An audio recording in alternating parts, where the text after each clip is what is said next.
আমার নবীর দাদু হযরত আব্দুল মুত্তালিব সেই জায়গায় পৌঁছে গেল। পৌঁছে যাওয়ার পরে আব্রাহার বাদশার দিকে তাকিয়ে থাকলো।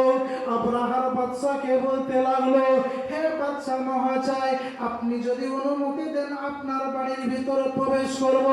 আব্রাহার বাদশা আপনার দারোয়ানকে বলল, তুমি গেটখানা খুলে দাও।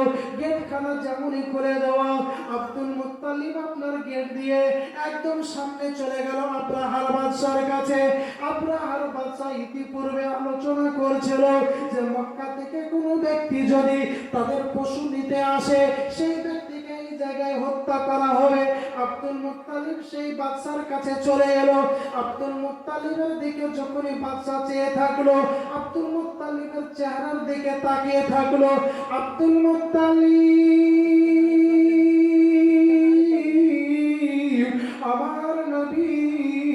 আমার নবীর দাদা যান আব্দুল মুত্তালিব যখন ওই বাদশার দিকে তাকিয়ে থাকলো, বাদশা মহাশয় আমার নবীর দাদু আব্দুল মুত্তালিবের দিকে তাকিয়ে রয়েছে।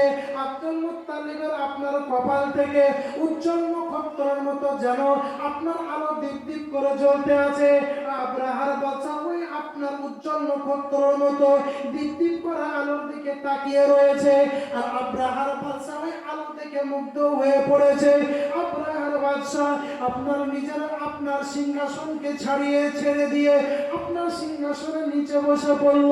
নিচে বসে আব্দুল মুত্তালিবকে আহ্বান করে আব্দুল মুত্তালিবকে বলেছিলেন, হে ভাই আব্দুল মুত্তালিব,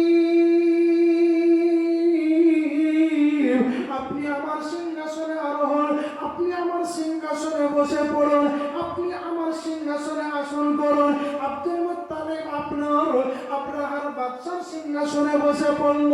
পাশে আরেকটা আপনার চেয়ার রাখে দেওয়া হলো।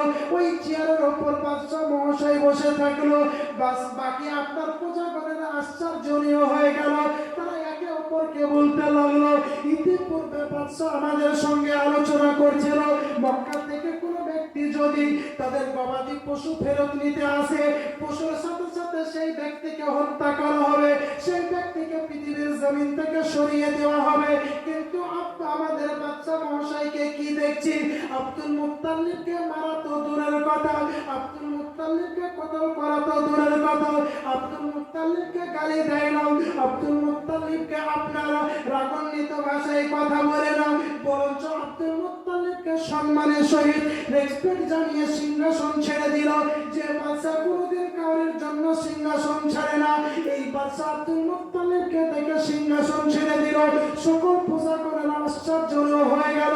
এটা আমরা দেখছি তো দেখছিটা কি, আমাদের বাদশা বংশের মহায় মাথা খারাপ হয়ে গেল। এইরকম ভাবে তারা একে অপরের সঙ্গে আলোচনা করতে লাগলো। আব্দুল মুত্তালিব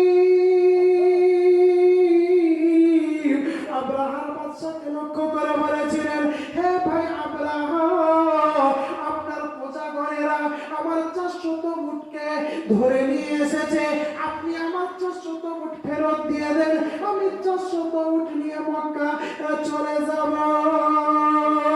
আব্রাহার বাদশা আপনার 400 উট ফেরত দিয়ে দিল। আব্দুল মুত্তালিব 400 উট নিয়ে আপনার চলে গেল নিজের দেশে। এই দেখে প্রজাগণেরা আপনার আব্রাহার বাদশাকে বলেছিলেন, হে বাদশা মহাশয়, আপনার কি হয়ে গেল? আপনি কেন আপনি কেন আব্দুল মুত্তালিবকে দেখে দাঁড়িয়ে গেলেন? কেন আপনি আপনার আসনকে ছেড়ে দিলেন? সেই সময় আব্রাহার বাদশা বলেছিলেন প্রজাগণেদেরকে, হে প্রজাগণেরা, শোনো শোনো শোনো, যখন আব্দুল মুত্তালিব আমার বাড়িতে প্রবেশ করলো, আমি তার চেহারার দিকে তাকিয়েছিলাম, আমি তার নুরানি চেহারা দর্শন করতেছিলাম। তার পেশানি থেকে এমন একটা উজ্জ্বল নক্ষত্রের মতো দীপ দীপ করে যেন আলো বের হতেছে। ওই আলোর দিকে আমি তাকিয়েছিলাম। আলো দেখতে দেখতে দেখতে দেখতে আমি এমন মুগ্ধ হয়ে গেছি।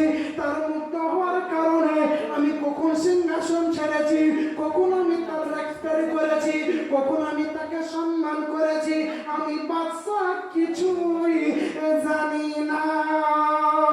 মুসলমান নওয়াজিগণ, আব্বাজানেরা, মা বোনেরা, লক্ষ্য করে দেখুন আমার নবীর নূর মুবারক